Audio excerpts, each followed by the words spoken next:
dalam nama Tuhan Yesus. Amin. Saudara yang kekasih, pada saat ini kita akan mendengarkan firman Tuhan. Judul firman Tuhan yang akan saya sampaikan adalah hanya dekat Allah saja aku tenang. Saudara yang kekasih, sejak dari semula tujuan Allah menciptakan manusia, salah satunya karena Allah mau hidup berdekatan dengan manusia. Dengan kata lain, Allah ingin berdiam di antara manusia. Kalau kita melihat penciptaan pertama, pada waktu Allah menciptakan langit dan bumi, alam dan seisinya, termasuk manusia pada hari ke-6. Dan Allah menempatkan manusia di Eden, di Taman Eden. Disitulah Allah ada bersama-sama dengan manusia. Allah bersekutu dengan manusia. Sehingga manusia dapat berbicara langsung dengan Allah. Dan Allah dapat berbicara kepada manusia. Allah dapat berdekatan, berdiam dengan manusia, ciptaannya. Tetapi karena dosa, manusia harus terpisah dari Allah. Itulah sebabnya 2000 tahun yang lalu Allah datang ke dunia ini. Dia menjelma menjadi manusia untuk menebus manusia dari dosa. Mengembalikan manusia kepada habitatnya. Yang seharusnya manusia diciptakan berdekatan dengan Allah. Hidup dengan Allah. Tetapi karena dosa telah terpisah. Dan puji nama Tuhan Yesus. Dosa telah dibereskan di atas kayu salib 2000 tahun yang lalu. Dan barang siapa yang percaya kepada Dia, beroleh hidup yang kekal. Arti beroleh hidup yang kekal, kita boleh diperdamaikan dengan Allah. Dan kita bisa hidup kembali dengan Dia di dalam kekekalan.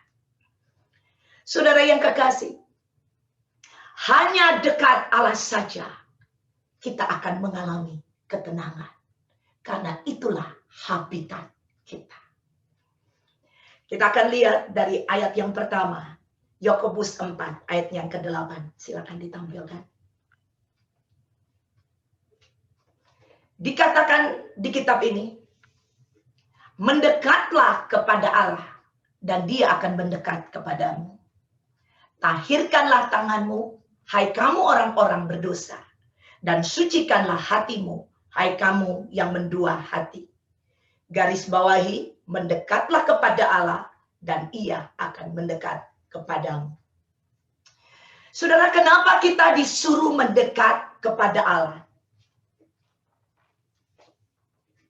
Tadi saya sudah katakan, habitat kita adalah berdekatan dengan Allah.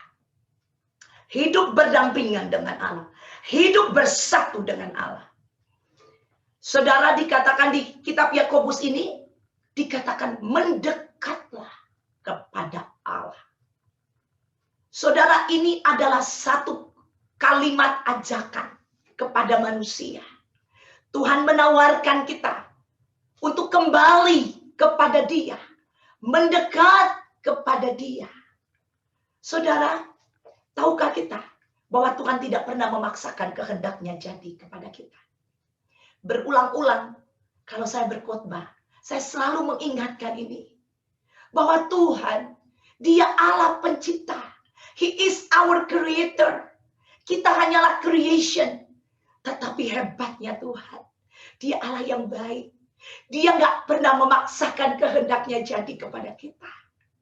Saya suka berkata, sekalipun kita memilih untuk tinggal di neraka, kita memilih untuk terpisah dengan Allah, kita memilih untuk nggak percaya kepada Allah, saudara, Dia nggak akan paksakan kita, Dia nggak akan seret kita untuk memilih Dia.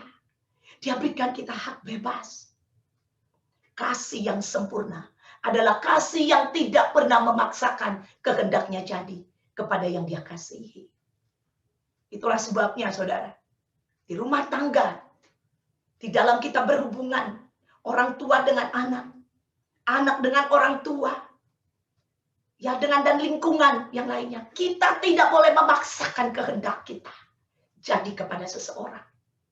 Firman Tuhan datang dan terserah kita. Kita mau memilih, kita mau apply, kita mau hidupi, itu terserah kita. Ini Allah kita yang dahsyat, Allah yang luar biasa. Padahal kalau dia mau paksa kita, dia mau bikin robot kepada kita, dia mau bikin apa aja, terlalu mudah, saudara.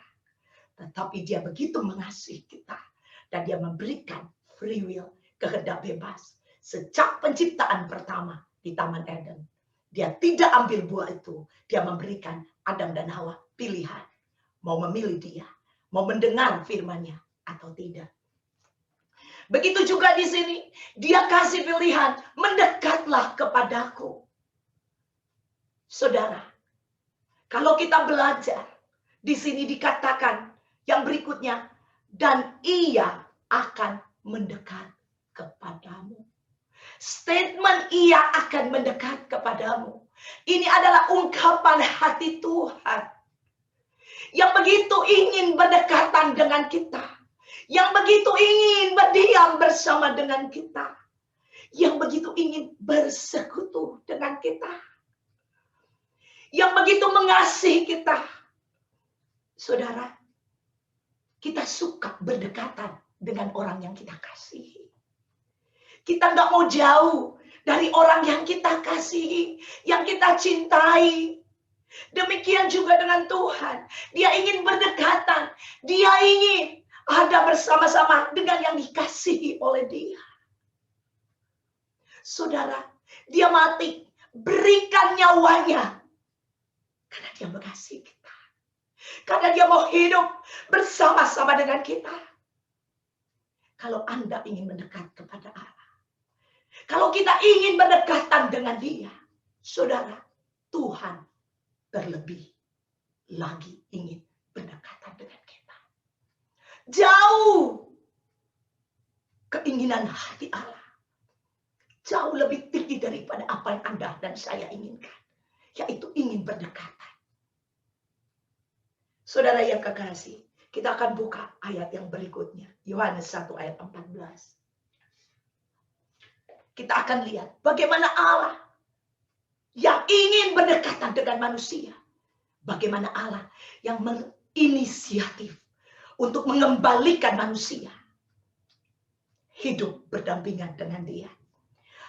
Ayat 14 di Yohanes 1 berkata, firman itu telah menjadi manusia dan diam di antara kita. Dan kita telah melihat kemuliaannya, yaitu kemuliaan yang diberikan kepadanya sebagai anak tunggal Bapa, penuh kasih karunia dan kebenaran. Garis bawahi, firman itu telah menjadi manusia dan diam di antara kita. Saudara, ini keinginan Allah. Dia mau berdiam di antara kita. Firman telah menjadi manusia. Siapa firman ini? Pada mulanya adalah firman. Kitab Yohanes berkata. Dan firman bersama-sama dengan Allah. Dan firman itu adalah Allah. Nah sekarang dikatakan, dan firman itu yang adalah Allah telah menjadi manusia dan berdiam di antara kita. Ini adalah kerinduan Allah. Ini adalah ekspresi dari kasih-Nya kepada kita. Ekspresi daripada hati Allah yang ingin hidup berdampingan dengan manusia. Diam di antara manusia.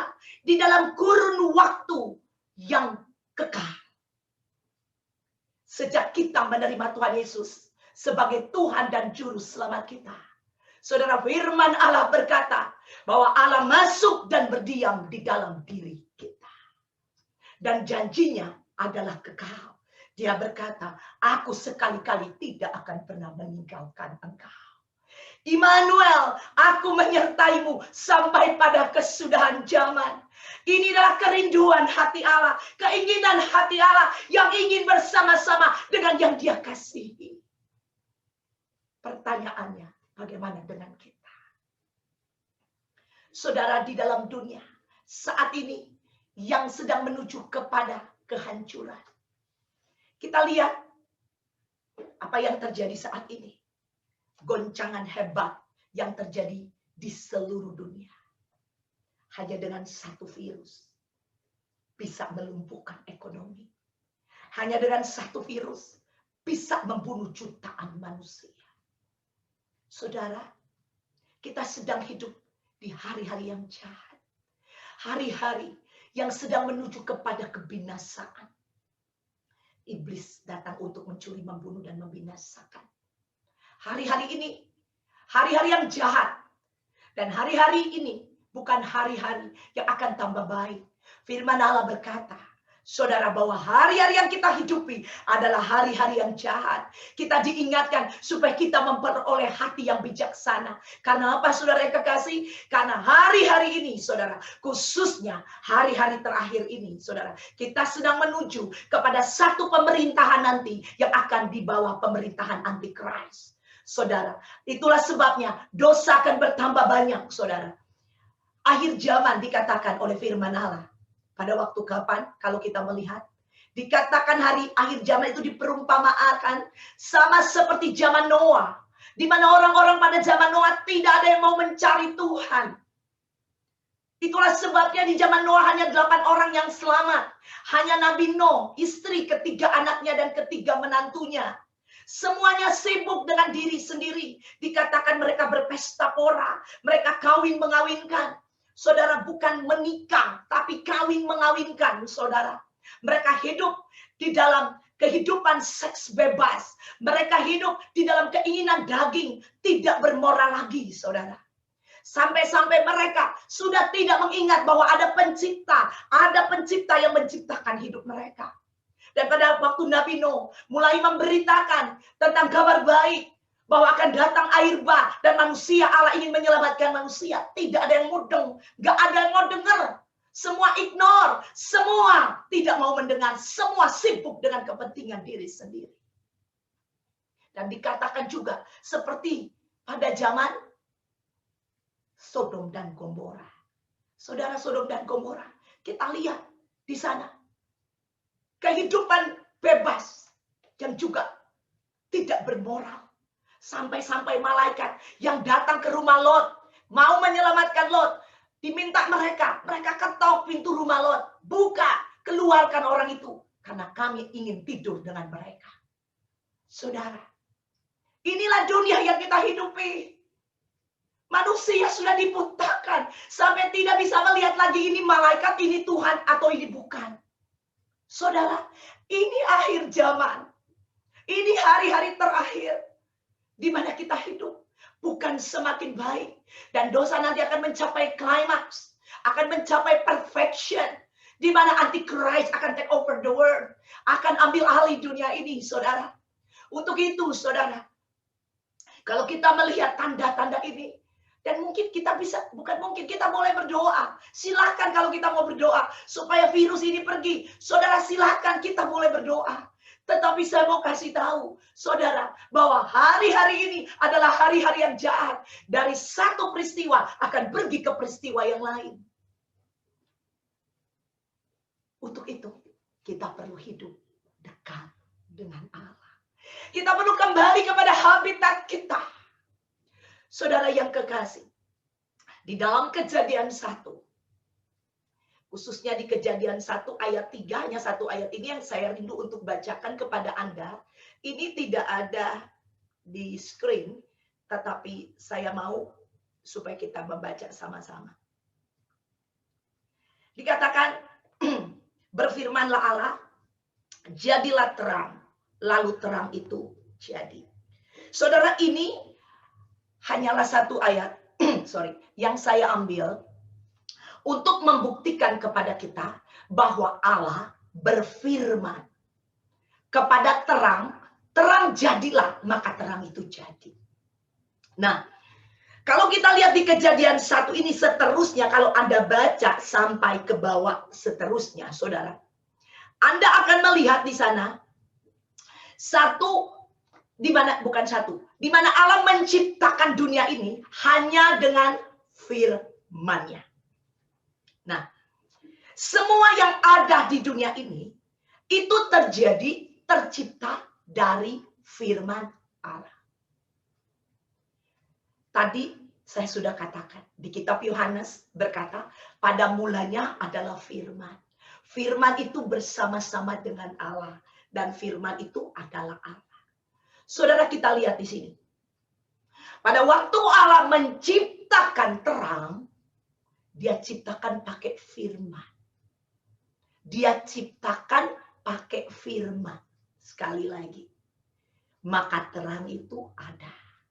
Waktu Dia ciptakan lautan, ya, Dia ciptakan pakai firman. Maka lautan itu ada. Pada waktu Dia ciptakan tumbuh-tumbuhan, binatang-binatang dengan firman, maka tumbuhan binatang-binatang itu ada. Segala sesuatu di dunia ini diciptakan oleh Allah dengan firman. Maka segala sesuatu ada.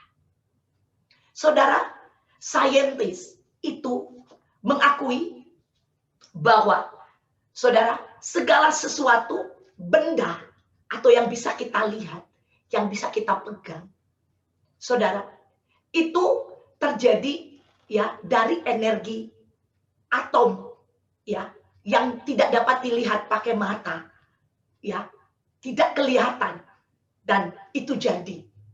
Saudara yang kekasih, saya nggak begitu jago ya di fisika segala, ya, tetapi saya hanya membaca, saudara, ya, dan saya pikir ini dasar sekali, ya. Dan saudara, seperti bom atom, ya. Nah, kita lihat itu energi yang besar ada di bom atom ini, ya. Makanya bom atom ini kita lihat di Hiroshima Nagasaki, ya. Kita semua tahu belajar itu. Itu waktu diledakkan bom atom itu menghancurkan kota ini, saudara. Ya, ledakannya itu menghancurkan. Ya, karena ada kekuatan energi atom di sana begitu besar. Demikian, pada waktu Tuhan menciptakan dari yang tidak ada menjadi ada. Ada energi yang sangat powerful, yang berkuasa di dalam firman-Nya. Karena firman-Nya adalah Allah sendiri. Dia menciptakan pohon. Dia menciptakan alam semesta dengan firman-Nya. Saudara, ini proof, saudara, bahwa kekuatan Allah yang luar biasa, yang ada di dalam firman-Nya, yaitu Allah sendiri. Dia menciptakan yang tidak ada menjadi ada dan berdiam di antara manusia. Ini artinya apa dalam konteks ini? Dalam konteks ini adalah Allah mau supaya kita menyadari betapa Allah ingin hidup berdampingan dengan kita. Saudara, jadi setiap kali kita memegang pohon, setiap kali kita makan dari makanan, dari tumbuh-tumbuhan yang adalah ciptaan Allah, Allah mau berbicara kepada kita bahwa aku ingin berdekatan dengan engkau. Aku ingin bersekutu dengan engkau. Aku ingin bersama-sama dengan engkau. Saudara, ini ungkapan hati Allah. Ini ungkapan kerinduan Allah. Saudara yang kekasih, marilah kita sadar akan hal ini. Inilah habitat kita. Suatu hari nanti, saudara, kita akan hidup bersama-sama dengan Dia di dalam kekekalan. Amin. Bukan hanya 100 tahun. Banyak orang di dunia ini ingin mencapai 100 tahun. Kalau udah di atas umur 70, firman Allah berkata adalah umur anugerah. Saudara, banyak orang pengen capai umur 100 tahun, tapi disayangkan persentasinya sangat sedikit.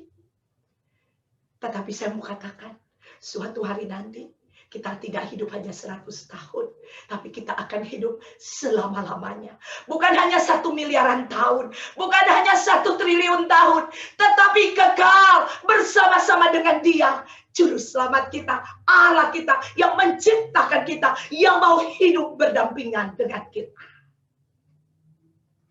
Di hari-hari ini, saudara yang kekasih, kita perlu hidup berdekatan dengan Allah. Kita perlu hidup berdampingan dengan Allah. Karena si iblis, dia tidak suka manusia hidup berdampingan dengan Allah. Iblis itu, dia dibuang dari surga. Dia dicampakkan oleh Tuhan ke bumi ini. Akibat dosa. Dan iblis, dia sudah terpisah dari Allah di dalam kekekalan.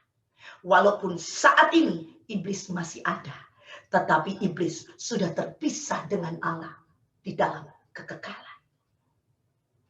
Iblis tidak ada tempatnya lagi. Tempatnya adalah di neraka, kekal. Di lautan api yang bernyala-nyala, firman Allah katakan di Wahyu.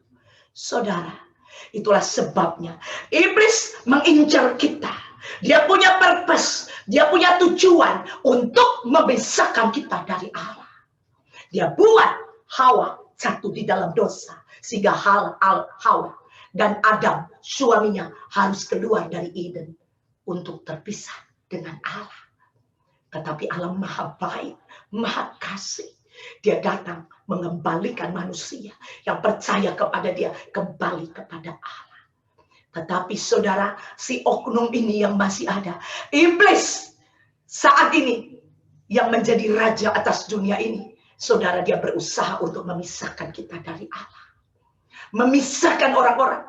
Dan orang-orang yang sudah terpisah dari Allah, saudara, yaitu yang belum percaya kepada Yesus. Saat ini iblis tetap mau tahan dia. Untuk itu gereja Tuhan, itulah sebabnya disuruh pergi keluar, memberitakan Injil, supaya membawa mereka kembali kepada habitatnya, kembali kepada panggilan Allah, kembali kepada tujuan Allah. Kita yang sudah ada hidup di dalam Tuhan bersama dengan Allah, saya mau katakan, saudara, jangan pernah pisahkan dirimu dari Tuhan. Jangan pernah kau berpisah dari Tuhan. Karena ini adalah tujuan iblis. Iblis sangat jahat. Tidak ada 1% pun kasih di dalam hidupnya. Yang ada hanyalah perbuatan jahat yang ingin memisahkan kita dari Allah. Jadi kita harus garis bawahi itu. Untuk itu saudara, di hari-hari yang jahat ini, kalau yang jahat itu adalah iblis, berarti ini hari-hari iblis. Anda make sure semua orang percaya, kita mendengarkan khotbah ini, termasuk saya, mari kita harus hidup berdampingan, hidup bahkan menyatu dengan Tuhan. Kita akan lihat apa yang akan terjadi pada waktu kita hidup berdampingan, dekat, atau hidup bersatu dengan Tuhan. Apa yang akan terjadi, saudaraku yang kekasih? Apa yang terjadi apabila Allah berdiam atau hidup dan bersatu dengan manusia? Yang pertama yang akan terjadi adalah hidup kita akan aman dan terlindungi. Kita buka di Mazmur 62 ayat 2. Hanya dekat Allah saja aku tenang, daripadanya lah keselamatanku. Hanya dekat Allah saja. Saudara yang kekasih, kalau kita lihat di kitab ini, dikatakan hanya kita berdekatan dengan Allah, kita diselamatkan atau kita terproteksi, kita terlindungi. Saudara yang kekasih, Yesus sudah ada di dalam kehidupan kita. Dia telah ada di dalam hidup kita. Untuk itu saudara yang kekasih, make sure kita itu jangan menjauh dari dia. Make sure kita ada bersama dengan dia. Bagaikan rumah, saudara, saya suka memberi contoh. Contoh, Yesus ini adalah rumah seumpama. Dan kita itu ada di dalam rumah, di dalam Yesus. Tetapi kalau kita keluar dari rumah ini, berarti kita keluar dari protection-nya Yesus. Kalau Yesus adalah rumah, berarti kita di dalam rumah, kita terproteksi.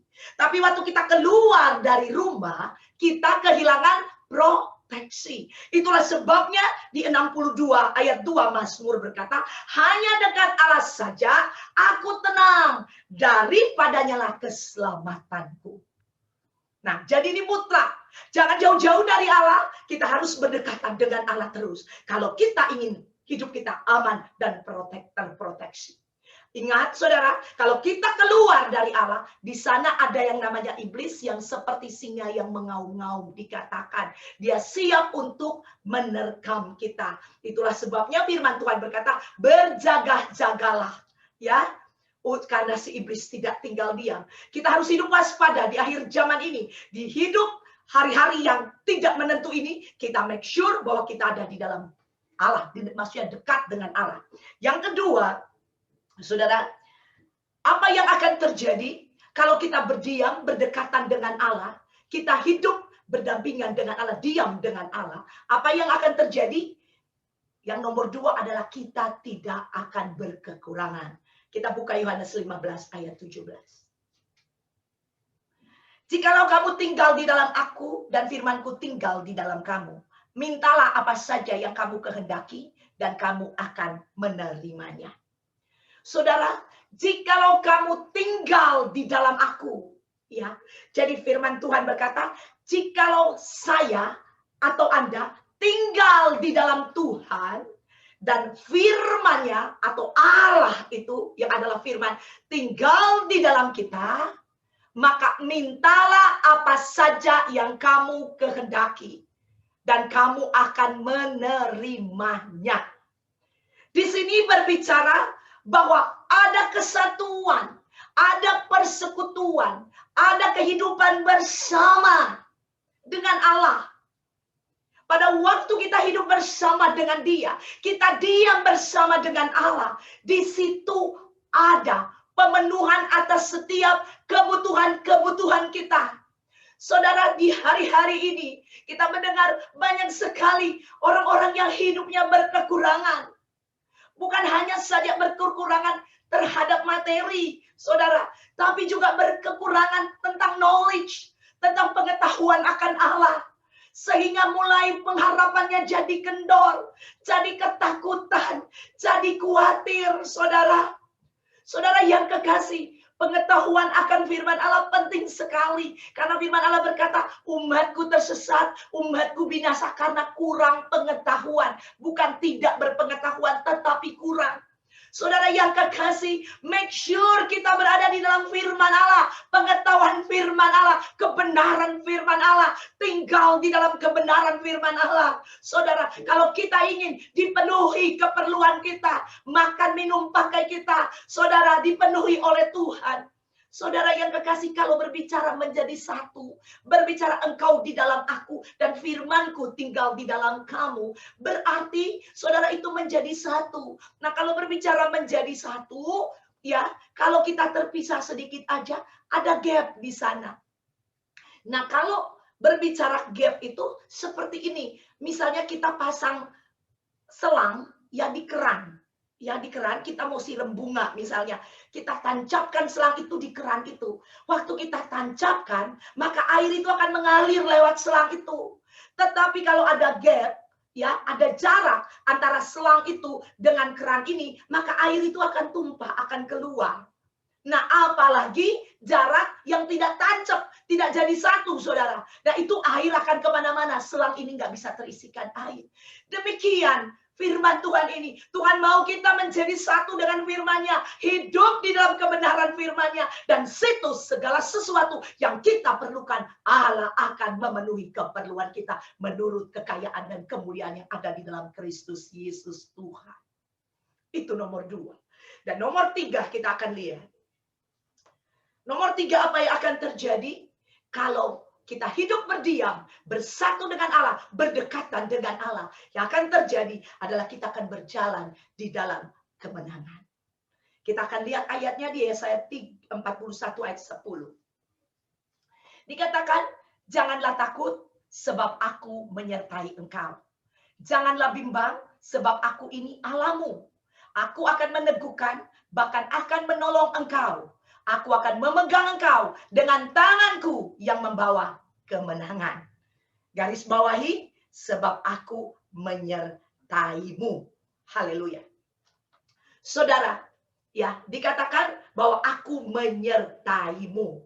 Ya, saudara yang kekasih, Kalau ada penyertaan Allah di dalam kehidupan kita, berarti kalau ada penyertaan, kita ada di situ dan Allah beserta dengan kita. Kita berdampingan, kita berdiam bersama dengan Allah, kita berjalan bersama dengan Allah. Di sini lebih dipakai kata berjalannya ya, saudara yang kekasih, dibilang aku menyertai. Ya, jadi pada waktu kita berjalan di dalam dunia ini, saudara, dia menyertai. Berarti dalam setiap step kehidupan kita, setiap area kehidupan kita, Allah mau hadir. Dia mau menyertai kita. Ya, dikatakan tangan kananku akan membawa kemenangan. Dia mau memberikan kemenangan bagi kita. Saudara, Allah tidak ingin kita kalah. Dia tidak ingin kita menderita. Firman Allah berkata di Yesaya 53 ayat 5, dibilang ayat 4, ya, dibilang penyakit mulai yang aku tanggung, penderitaan mulai yang aku pikul. Saudara, Allah mau kita hidup bahagia. Dia mau kita hidup dalam perlindungannya. Dia mau kita hidup di dalam kemenangan. Itulah sebabnya di atas Calvary, di atas cross itu, kayu salib, dia berkata, it is done, it is finished. Dia sudah menyelesaikannya itu buat kita. Jadi bukan kita yang berjuang untuk memperoleh kemenangan, tapi dia sendiri yang ada di atas kayu salib yang telah memenangkan semuanya itu untuk kita. Amin. Jadi kita hanya menikmati kemenangan yang Allah berikan, saudara. Jadi kalau kita berjalan bersama dengan dia, berdekatan dengan dia, kemenangan yang dia miliki itu adalah kemenangan kita juga. Boleh bilang amin? Ada amin? Haleluya. Saudara yang kekasih, kita lihat di sini dikatakan, jangan bimbang. Sebab aku ini Allahmu. Saudara, mungkin ada kebimbangan di dalam dirimu. Ya, kita bimbang karena apa? Bimbang. Contoh, orang kenapa bimbang? Karena berhadapan dengan keadaan dan situasi. Kalau tidak ada keadaan dan situasi, kita biasa-biasa aja. Tapi mungkin pada waktu ada situasi yang seperti ini, saya kasih contoh ya yang sederhana. Misalnya saya memerlukan uang $100. Tetapi uang saya cuma punya $50. Nah, saudara, ini keadaan, ini situasi. Ini bisa bimbang, bisa buat saya mungkin jadi ragu. Saya jadi bimbang. Karena yang saya perlukan 100, cuma punya 50. Tetapi firman Allah berkata, janganlah bimbang, sebab aku ini Allahmu. Amin. Saudara, bagi Allah tidak ada yang mustahil. Itulah sebabnya orang percaya, kalau ada kebimbangan, saudara datang kepada Allah, berarti Anda sudah jauh dari dia. Kalau ada kekhawatiran, berarti Anda sudah jauh kepada dia. Tetapi kalau Anda berdekatan dengan dia, Anda akan melihat bahwa yang mendampingi Anda, yang berjalan bersama dengan Anda, yang menyertai Anda adalah Allah. Amin. Bagi Allah tidak ada yang mustahil. Bagi Allah all things are possible. Bagi Allah segala sesuatu mungkin. Dikatakan di sini, aku akan meneguhkan bahkan menolong engkau. Teguh itu berbicara menguatkan. Saudara, jangan pakai kekuatanmu. Pakai kekuatan Allah. Jangan pakai kemampuanmu. Kemampuanmu akan sia-sia berlawanan dengan iblis. Sudah dibuktikan di Taman Eden. Pakai kekuatan manusia, fail, jatuh manusia. Ya, saudara, kita perlu kekuatan Allah untuk bekerja di dalam kita. Dan dia berjanji, aku akan meneguhkan engkau. Bahkan dikatakan, aku akan menolong engkau. Amin. Saudara, pertolongannya tersedia bagi kita. Kalau ada Allah yang menyertai kita, step dengan step dalam kehidupan kita, step demi step, seluruh area kehidupan kita, pasti ada Allah, ada peneguhan, kekuatannya, ada pertolongannya. Haleluya. Beri kemuliaan bagi dia, saudara. Beri kemuliaan bagi dia. Dia layak menerima pujian. Dan yang terakhir, kita lihat apa yang akan terjadi kalau Allah bersatu dengan kita. Kalau Allah diam bersama dengan kita, kita berdekatan dengan dia. Apa yang akan terjadi? Saudara, kita akan berjalan di dalam persekutuan atau berjalan di dalam hadirat Allah. Kita buka 1 Korintus 1 ayat 9. Ini ayat penutup. Allah yang memanggil kamu kepada persekutuan. Ya, persekutuan bersatu dengan anaknya Yesus Kristus. Ya, Tuhan kita adalah setia. Jangan dihapus dulu, jangan dipergi dulu, pindah ini ayat ini. Perhatikan di sini. Jadi kita telah dipanggil di dalam persekutuan dengan siapa? Dengan anaknya Yesus Kristus. Kita menjadi satu dengan Yesus Kristus, Tuhan kita. Dan dia adalah setia. Terima kasih. Saudara, dia setia di dalam persekutuan dengan kita. Ini berbicara tentang persekutuan dengan Allah. Ini berbicara tentang hadirat Allah. Di mana saudara yang kekasih, Allah senantiasa ada dan ingin bersekutu dengan kita. Saudara, persekutuan ini perlu dijaga sebagai anak-anak Tuhan, khususnya yang hidup di era saat ini dia. Kita perlu ada di hadirat Allah. Kita perlu menyediakan waktu-waktu yang khusus untuk senantiasa ada di hadirat Tuhan. Saudara, di hadirat Tuhan kita akan tenang. Di hadirat Tuhan, saudara, di mana pada waktu Allah hadir, ya, saudara, dia hadir. Dia bukan hanya hadir, tetapi dia hadir. Saudara, dikatakan ada persekutuan di dalam Yesus Kristus, anaknya, yaitu Tuhan kita. Berbicara tentang Yesus, saudara, ini berbicara tentang hal-hal yang tidak mungkin menjadi mungkin, saudara. Kalau ada persekutuan dengan dia, saudara, ada intimasi dengan dia, saudara. Segala sesuatu yang tidak mungkin menjadi mungkin.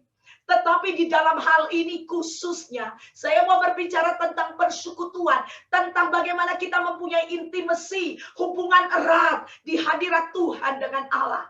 Saudara, intimasi sangat diperlukan. Kita perlu intim dengan Allah. Banyak orang mengenal Tuhan. Dikatakan percaya kepada Tuhan Yesus. Percaya sebagai apa? Sebagai Tuhanku dan Juru Selamatku. Saudara, tetapi tidak intim dengan Tuhan. Saudara, Tuhan ini, dia bukan hanya sebagai Tuhan, sebagai Allah di dalam kehidupan kita. Tetapi suatu hari nanti, kalau kita belajar di firman Allah, kita akan hidup bersama-sama dengan dia di dalam kekekalan sebagai pengantinnya dia. Sebagai pengantin Allah. Firman Allah berkata bahwa kita sudah ditunangkan dengan Kristus. Kita menjadi tunangan Kristus, saudara. Jadi pada waktu kita bersatu, bersekutu dengan Yesus yang adalah tunangan kita, saudara, kita bersekutu, bersatu, berdekatan dengan dia. Bukan karena kita kepengen sesuatu dari dia. Walaupun dia punya sesuatu. Tetapi tujuan kita bukan kita pengen ingin sesuatu dari dia. Memiliki yang dia miliki. Tetapi kita ingin berdekatan dengan dia. Karena sudah selayaknya. Saudara yang kekasih. Seorang tunangan ingin berdekatan dengan tunangannya. Apalagi sebentar lagi kita akan memasuki yang namanya pesta pernikahan anak domba Allah. Di mana Tuhan Yesus akan menikah dengan mempelai wanitanya, yaitu adalah kita. Saudara, pasti kita excited. Kita rindu hari itu akan tiba. Saudara, kalau dikatakan oleh firman Allah bahwa orang yang menanti-nantikan Tuhan itu ada mahkotanya. Tetapi saya nggak berbicara tentang, karena kita mau nanti-nanti biar kita dapat mahkota. Saudara, ini bukan kasih. Ini bukan intim. Kalau intim itu berbicara ada dua hati di sana. Berbicara hati ke hati. Bukan berbicara pikiran ke pikiran. Kalau pikiran ke pikiran itu bisnis. Ya, saudara, kita datang kepada Tuhan. Waktu kita bersekutu di dalam hadiratnya. Itu kita datang dengan kasih. Karena kita pengen berdekatan dengan dia. Kita pengen intim dengan dia. Bukan bisnis. Ya. Mau dekat-dekat supaya dapat ini, dapat itu. Tidak. Walaupun Tuhan punya itu. Dan tadi nomor 1, nomor 2, nomor 3. Saya sudah buktikan itu dia dengan firman Allah. Bahwa ada ini, ada itu pada waktu kita ada berdiam dengan dia. Saudara, tapi ini berbicara nomor 4 ini. Berbicara bagaimana kita intim dengan dia. Sudahkah kita mempunyai hubungan yang intim dengan dia? Sudahkah kita begitu mengasihi dia?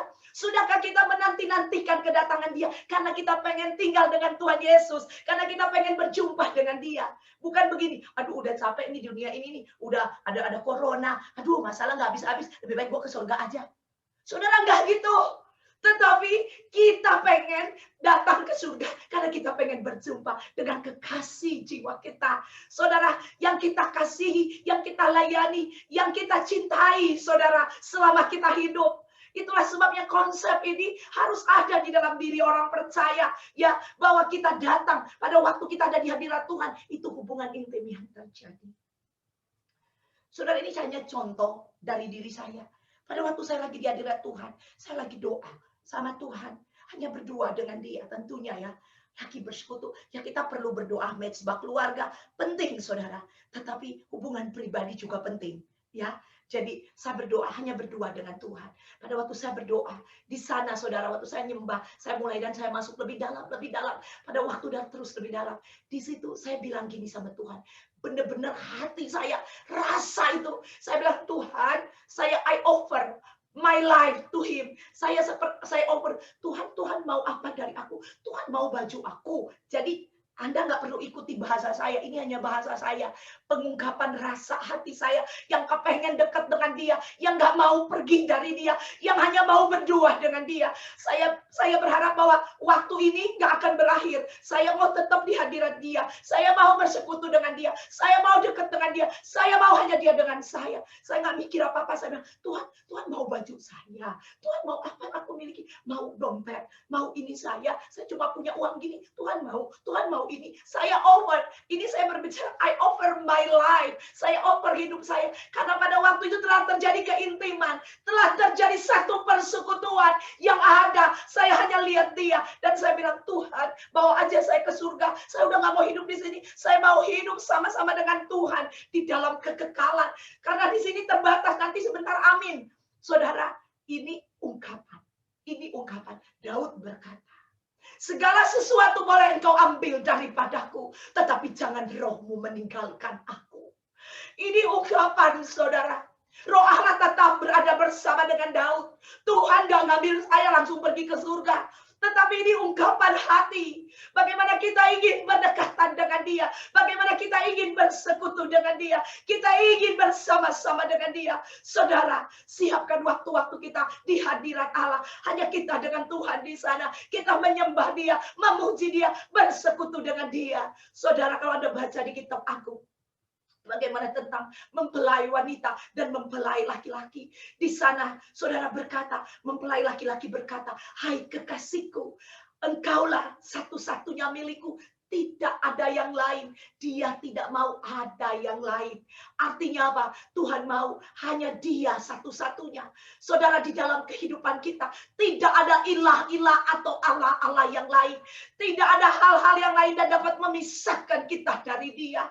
Saudara, prioritaskan Dia. Buat Dia the one, the only one di dalam hidupmu. Yang utama dan yang terutama di dalam hidupmu. Mungkin hari-hari ini ada yang menjadi utama dan terutama di dalam hidupmu. Saudara, mari kita mulai geserkan itu. Mulai singkirkan itu. Dan buat Dia menjadi yang utama dan terutama di dalam hidupmu. Siapkan waktu-waktu kita di hadirat Allah. Di situ Dia akan mencurahkan isi hatinya kepada kita.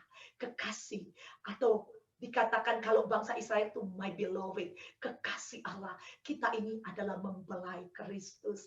Amin. Saudara yang kekasih, Dia ingin mencurahkan isi hatinya. Saudara, pada waktu engkau di hadirat, di situ engkau akan bersekutu dengan Dia. Di situ Dia akan menyatakan hatinya, dan Anda menyatakan hatimu kepada Dia. Haleluya. Keempat hal ini, biarlah yang akan menjadi kehidupan kita di hari-hari ini. Yang pertama adalah hidup kita terlindungi, aman di dalam Dia, berdekatan dengan Dia, diam bersama dengan Dia. Dan yang nomor 2, tidak berkekurangan. Dan yang nomor 3, kita akan terus berjalan di dalam kemenangan. Dan yang nomor 4, kita berjalan di dalam persekutuan atau hadirat Allah. Haleluya. Mari saudara yang kekasih, kita hidup berdampingan, berdekatan. Kita hidup di dalam Dia, bersekutu dengan Dia. Inilah habitat kita. Dari hari ini, besok, lusa, sampai kita hidup kekal bersama Dia di dalam kekekalan. Nama Tuhan dipermuliakan. Amin. Haleluya. Kita beri kemuliaan buat Tuhan. Haleluya.